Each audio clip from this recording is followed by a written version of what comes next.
Welcome to Colorbar, everybody. It's Betsy Davis, Chief Marketing Officer of Sandy Alexander. And today we have a returning star-ish. Kat Tushim joined us on Glimpse. And everybody was like, we want more of her. We want more of her. We want more Kat. So Kim, we brought her back. We did. Kim's with me, of course, today. Yes, absolutely. Yep. I'm excited for the conversation. Absolutely. It's going to be a good one. It always is. I know. Kat, welcome back to a Sandy Alexander crazy town moment, this time on Colorbar. Hey, no, it's so good to chat with you again. I had a blast on the panel. I love the production of it. It's good to get back in this room with you guys. Well, for those that don't know you, Kat is the Executive Creative Director for AMP Agency out of Chicago, working with a multitude of brands and has a lot of experience in one of the areas we've been talking a lot about, not only at Glimpse, but also on Colorbar, about creating immersive environments and engaging the brand in all these different moments. And with the variety of brands that you work with, there's a ton to talk about. So we're excited to continue the conversation. Yes, no, definitely. All the different touch points in marketing and all the different creative avenues, especially that the AMP agency does, and Kat, specifically. So excited to kind of get a heads up on what they're doing and what they're seeing, especially now that we're moving into holiday and our holiday campaign and what they're seeing on the horizon. So yeah, ready to kick this off. Let's do it. So we'll kind of recap a little bit some of the topics that we talked about at Glimpse, and just dive into those a little bit deeper. But one of them, to Kim's point, we just kicked off a holiday campaign with Sean Sager, who was also on the Glimpse panel from Set Plus Stage, just trying to tee up creative ideas for in retail and in store and in window. What are you guys seeing? What's happening for holiday? Are you guys ramping up for that as well at AMP? Oh man, yes. Who doesn't get into the holiday season, especially when you're working on a lot of brands? But a lot of like what we've been doing is more almost like pop-ups, in-store pop-ups that offer like sampling types of experiences. So we've been creating curated playlists, we'll say, of like how people might use the brands, and like maybe giving them a little bit more opportunity to get those hands-on experiences with them. I love like this idea of bringing more of that pop-up style experience into the store, so that it does feel like a place you want to immerse yourself in. You want to engage with the brand ambassador that's there. You want to touch and use the products. You maybe even take a picture of the display. So I'm hoping to see a lot of that show off this season. Yeah, same. We've talked a lot about why people are doing this. We've talked about the ROI of creating those moments and how it might be difficult when you're spending and having that kind of budget to create those moments. How do you really measure the ROI behind that? And everybody's talking about the social impressions and user-generated content. What are you guys talking about with your brands when they're investing, those types of dollars into creating those moments from a measurability perspective?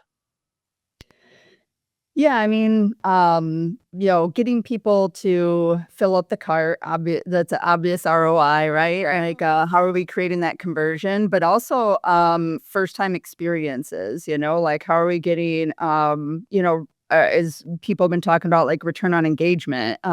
Sometimes like when you're inside of the store and you're getting to experience a brand for the first time, it's not on the list, it's not, you didn't come in there with a plan for it. So you're not making the conversion at that moment, but you are creating an experience that people are talking about. They're starting to share that with their buddies at home, and like kind of like generating that little spark of interest. So maybe they're not picking it up that first time, but they're picking it up down the line. So we talk a lot about that. We talk a lot about creating that shopping cart before you even get into the store, because that is kind of how people are shopping these days. You're not going there without a plan. Yeah, absolutely. And then you talked a little bit before we even jumped on about, and we talk about it all the time, personalization. We talked about it on our first glimpse around hyper personalization, but also trying to invigorate that sense of personalized experience in store, and you said that that's been a big topic for you guys. Can you elaborate on that a little bit? Yeah, I think like well, there's a couple things about it, right? There's as AI starts becoming more robust, people are engaging with curated moments. And so like there's a expectation from that. Like once you get into the store and the experiences, like people want a little bit more customization, personalization. Like how can you speak directly to someone instead of like you doing more of these blanketed approaches. So I think we're seeing a lot more need for customization. We've been seeing it in like B2B, right? Like you're creating an event in B2B and like you want to recognize your employees. And so like there is a lot of individualism there. But now we're starting to see a little bit more on that, the storefront and like starting to create moments where consumers can feel like directly recognized or like that they're creating something fresh and for themselves with the brand. And is most of that happening from an AI generated moment? I would say like yes and like I think digital like general digital plays a huge role in it as well, giving people access to kind of curate their experience from like the touch screens or even um so like one of the things that we're working on right now is with a shoe brand, we're creating a how they're going to show up in a retail space. Like so we're creating their footprint for them inside of another vendor. And what we're doing in there is creating these digital experiences and digital boards where you can kind of interact from a seasonality standpoint, where the brand can like be of the moment, like quicker. They can kind of regulate, I guess, like how the consumer is coming up to their stands and making it a little bit more personalized and simple. But like that's more of like a seasonality approach as opposed to like direct AI. So kind of like a mix, I guess, of all the worlds. Yeah. Yeah. Um, and then that takes us to one of our other topics that we've been talking a lot about is how people are engaging with the next generation in store. We talked about that during Glimpse about, Generation Z and Generation Alpha are now wanting to have these mall experiences and coming back. And so that has to change also how brands are thinking about how they want to engage because we Younger talked about this. generation. You have to be able to engage with all generations in store or with the brand. Is there something that you guys are doing differently for a Gen Z moment? Like, are Versus you like a Gen X moment or a Gen Alpha moment. or a old lady moment? Um, Yeah. yeah, yeah.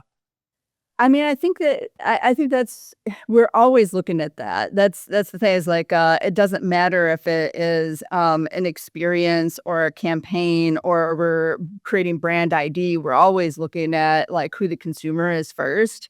And so it just depends on the project and the need and like how you want to show up for those people. So but we're always looking at consumer first and like we like to lead with like a running consumer so that you are creating like distinction and like showing up for a specific audience because like more people are attracted to something that has a point of view. So as we always do, Yes. we do our research before we come on. And so I was looking at some of the recent campaigns that you had. And Kum Go is a convenience store that's in my neck of the woods in Oklahoma, and of course, we always laugh about it, but what you guys did, you talking about having a running moment and trying to engage the people where they are, I feel like that was, like, a perfect example of that because, everybody has fun with that brand. Wink, wink, like, we all but, what you guys did with it was really interesting, like, even the color palette and just trying to have some fun with a brand that was already known, but I think you guys kinda gave it a little bit of a flip, to a degree, so, I don't know, whenever you were talking about that campaign came to mind. That's actually a great example of bleeding across different generations. Thank you for bringing that up. You're Uh, welcome. Because it does have a wink to the name. Yes. And there's a really interesting story behind the name, but we like to be able to lean into that, but in a way that we weren't losing different audience bases. And so in order to do that, we created everything so that we had a playful conversation with consumers in our headlines and the visual treatment that we had created.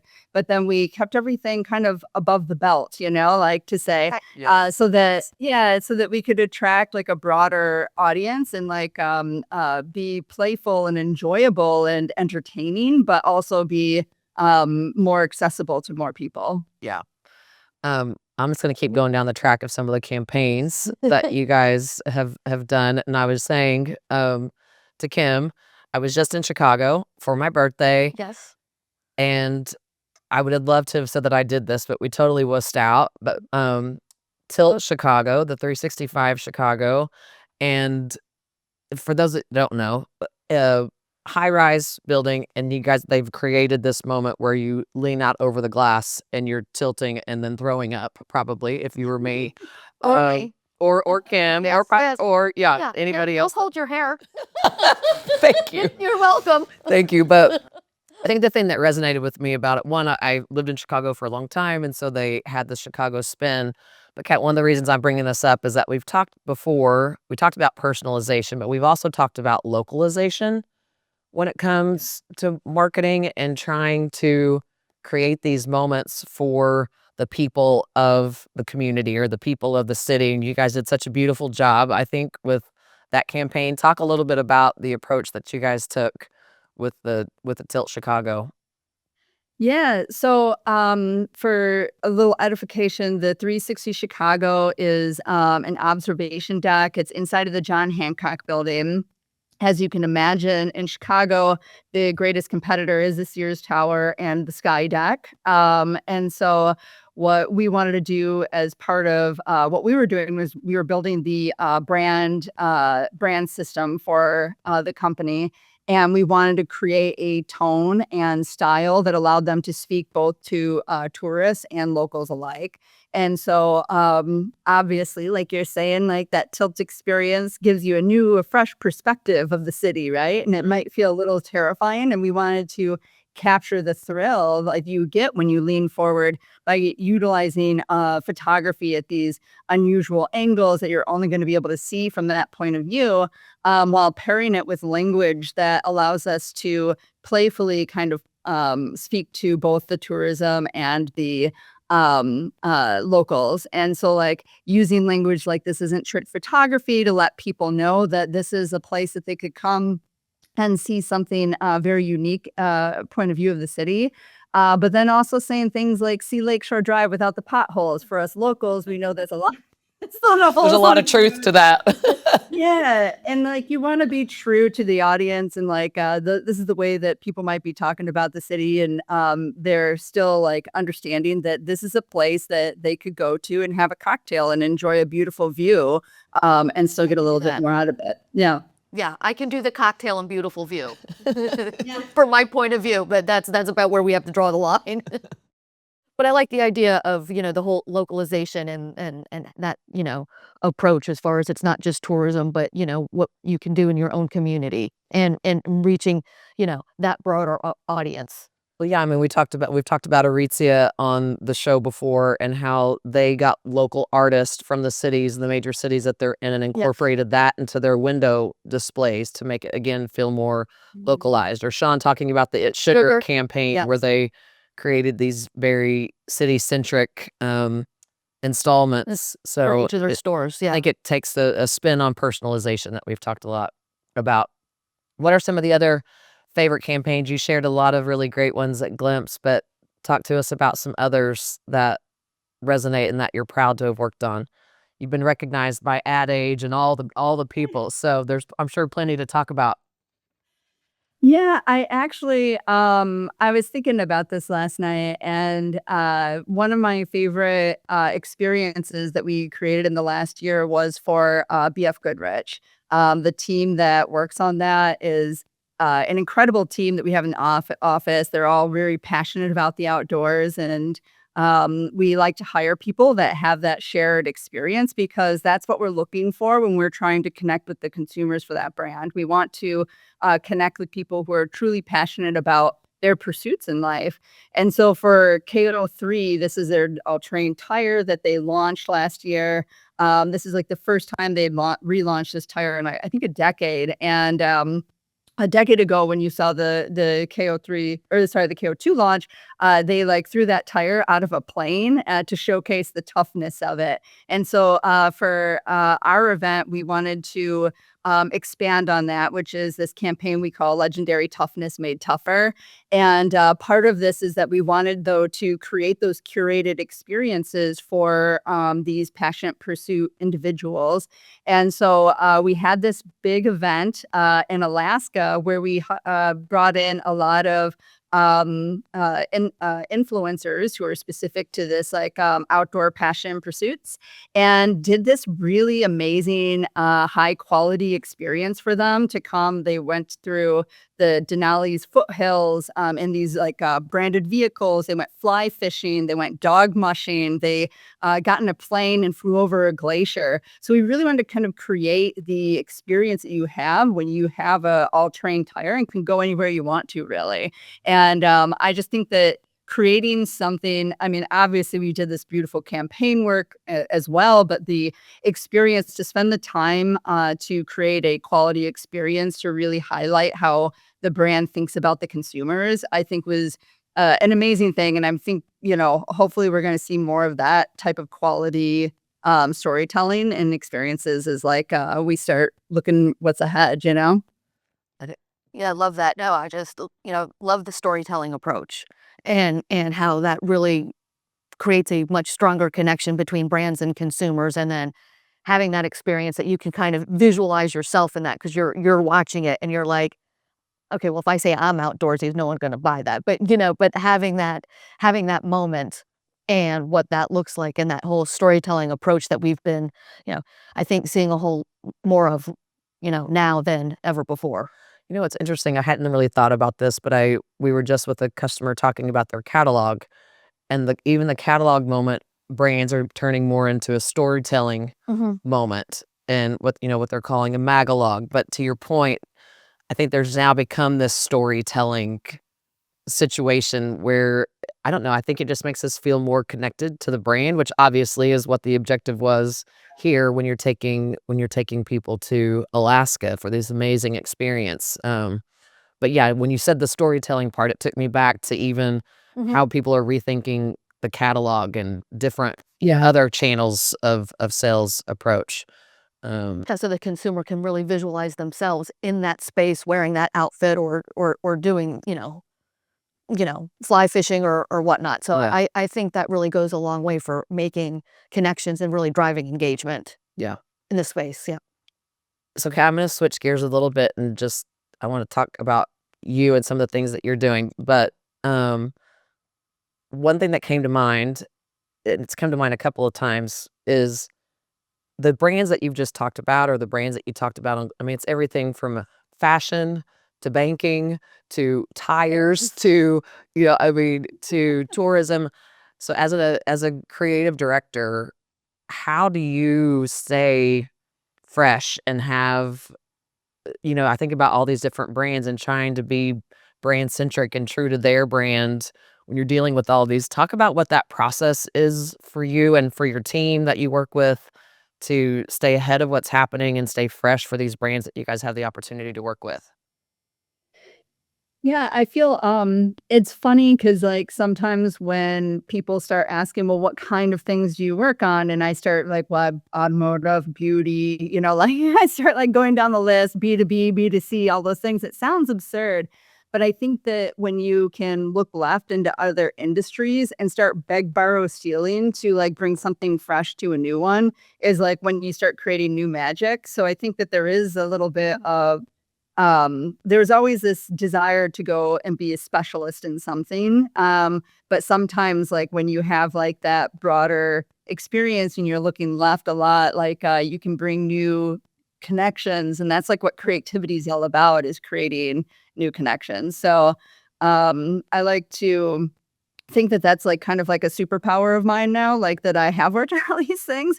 And we like to try to bring that to the people in the agency. We don't want our creative folks feeling stagnant and sitting one place too long. We want them to have exposure to other brands and styles of work, mediums. Like being able to be exposed is like some of the things that like create your creative toolkit and allows you to like pull, like sharpen and pull those out as needed.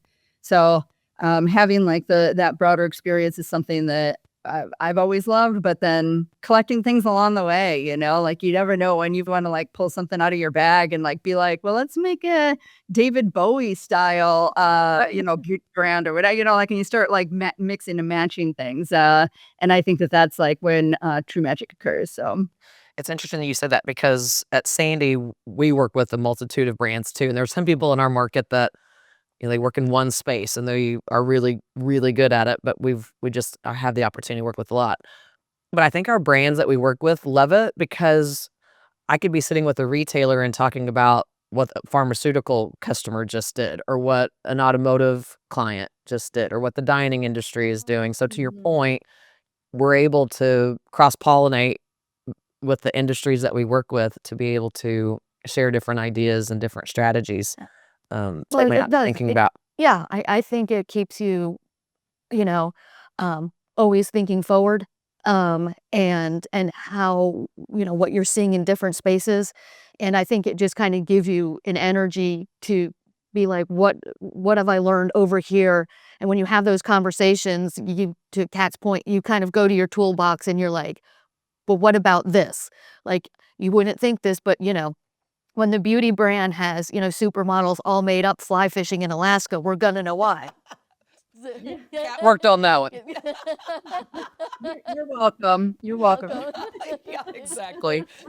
Exactly. So I think too, like, we in preparation for this, I was thinking a lot about like the retail space and retail environments and just how consumers have built that list before they get to the store, right? Those are things that we've been talking about. And you go into places like Aesop and they give you like that nice green tea and you have your hand washing station and it's this person who is kind of like super knowledgeable, but also like a very calming experience when you're there. Or if you go into Sephora and it's visually exciting and the store attendants there like are acting like they're like kind of friends, like let's put on some makeup, let's sit around and put on some makeup, right? And like you're touching and feeling the things. And I really hope that that's something that moves into the retail space even more. I feel like that is kind of the evolution of like how do you take something that beauty brands are doing really well and blend that into a more general shopping experience. Well, and I think that you've also seen more of the luxury brands have Yeah. that kind of moment, mhm. but to be able to do that in, you know, A across all broader, yep, segments. And yep. yeah, as you're just, I was like I was saying, I was just in Chicago to be able to walk down Rush Street and experience that at Aritzia and experience it at Lululemon, then experience it, like to just have those moments through your entire shopping moment, I think would be, yeah, obviously a really good direction to go. Well, and you're kind of like when we had our retail conversation on one of our earlier episodes, and we talk about, they are the first line of, being that brand ambassador and really, starting to form that experience for the consumer as soon as they walk in and what and how they want you to feel while you're there, and more importantly, how you feel when you leave so you come back and re-engage. Yeah. When we use Chick-fil-A as an example, speaking of it crossing industries, but we talked about Yeah. how Chick-fil-A does an amazing job of that. And regardless of where you are in the country or in the world, you feel like the person that just took your order knows you and cares. And, so I think there's something to be learned from some of these brands that are doing things differently, for sure. Um, so one thing I definitely want to give you an opportunity to talk about is True Chicago, which I know is near and dear to your heart. And, as we talk about the next generation and how we keep this moving forward and how we look forward, I think True Chicago, that's pretty much what you're trying to accomplish. Talk to us a little bit about that organization and what you guys are doing in Chicago. Yeah, I mean, it's been an amazing experience. I'm gonna be honest. Like, I actually met David Johnson. He was a photographer that I'd used on a set, like, I don't know, 15 years ago now, maybe. And he and a lot of the folks that he'd hang out with, we'd have these great conversations around creativity and culture and our industries, and basically cross pollinate, like crossing industries, crossing these blending and blurring lines so that we could innovate and create new things. And so he actually was the one who had sparked this idea of kind of creating this creative conference in Chicago to create a community to help use leaders in their industry to help mentor and bring up the next generation. And so it all kind of sparked from there. And over the years, it's gotten bigger and molded and changed and morphed. And we have conferences and workshops and social events. And it is all about like creating that connection and giving fresh artists access to people in the industry so that they have an understanding of what doors are even available to open.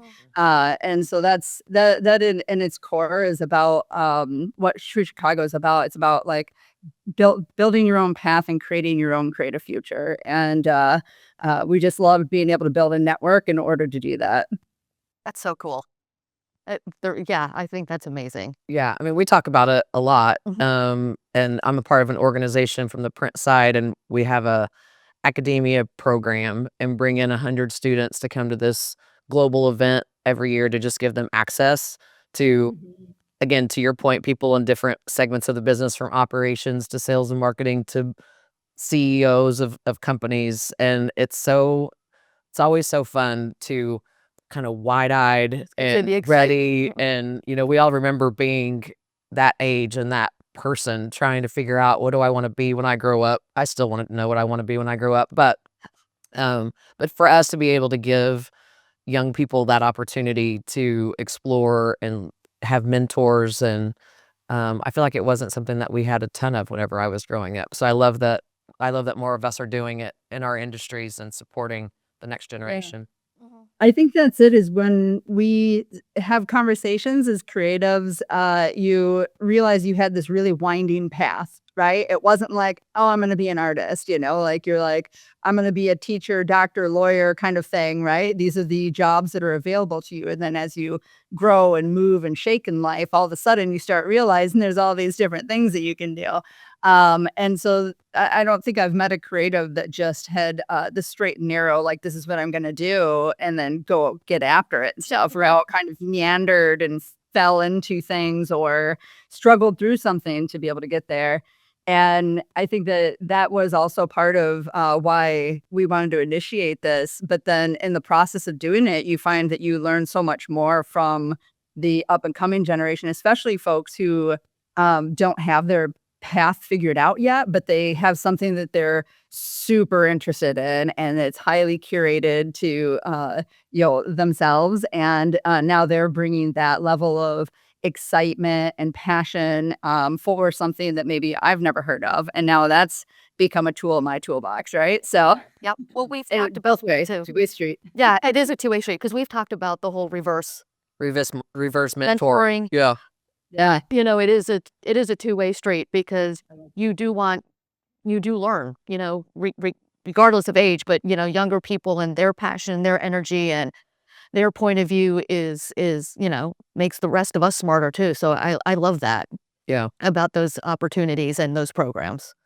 When we talk about being mentored, and I think all of us had people influence us as we were growing up. So, Kat, I have to bring up your wise women that you did, your AI generated, and I'm like, I want to be her. Like, I'm gonna have to take a picture and incorporate this into the edited version. Yes, it Betsy has her people picked I out. already know which ones I want to be. Yep. I already Betsy know which does. ones I want to be, but talk a little bit about that. I know that AI. We've talked a lot about that with you, but when I saw this campaign, I had to dig more to figure out the story behind it.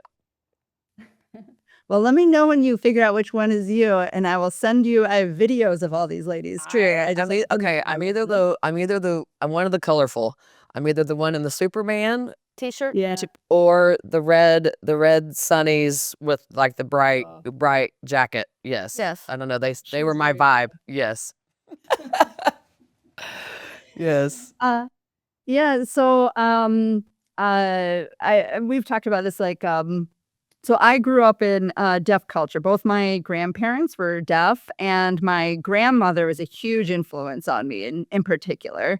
Not only just because of growing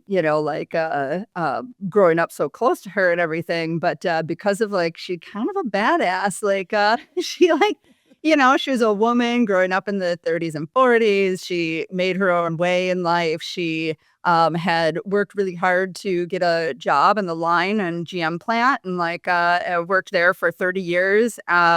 She definitely didn't take no for an answer. She had a lot of windfall that was kind of not making it easy for her in life. And I never once thought of her as not being above all of it. Right. And so unfortunately, when she passed a couple years ago, I started creating all of this artwork around her, because I just think of the strength that she had, the confidence she had, her ability to just kind of like we've been talking a little bit about, like looking left at things instead of just trying the straight and narrow path. And so I started creating these wise superheroes, like these people who have influenced me in my own way. And so I started creating this series of kind of like these vigilantes and women who kind of embody what I kind of felt that my grandmother represented to me when I was growing up. So fun. Yeah, love yeah, that. we'll definitely have to highlight it. So don't want to take much more of your time, but what's next? Like, what's next, do you think, from a creative perspective? Really, you guys are great about pushing the limits at AMP and thinking outside of the box, and it's been some of the most creative work that I've seen in a really long time. Mhm. What's next? I know you can't share a bunch, but I'm assuming that you guys are always kind of talking internally about how do we continue to push the limits. What are your thoughts? Yeah, I think curation and more immersion. I think we're now in a place where there is, more AI adoption. There's more people who have been exposed or using it. Like there's higher expectations for, like we've been talking about, like customization and curation. Like how do we speak to individuals in very special ways? I'm really hoping that we see more quality experiences in that type of an avenue where we are kind of creating for the moment as well as the person. Bringing a little bit more fun and play into some of these spaces. It's great. Yep, that is great. Love that. Well, listen, we obviously adore you. Yes. We love what the AMP team and yourselves are doing. I hope that we continue to stay close and get to watch all that you guys are creating and continue to keep us on the edge of our seats. The edge of a building, Yeah, the edge yes. of a glacier, the edge of whatever it might be. I'll take the edge of the seat. You can take the edge of the building. But thank you for inspiring all of us with your creative mind and what you guys are doing for the brands that we get to engage with. We appreciate it. And thank you for being on Colorbar. Thank you, Kat. So Hey, much. thanks for the conversation. This is amazing. All right. Appreciate it. Thank you guys for joining us on Colorbar. Please subscribe and continue to watch us. And we'll see you all really soon. Thanks so much.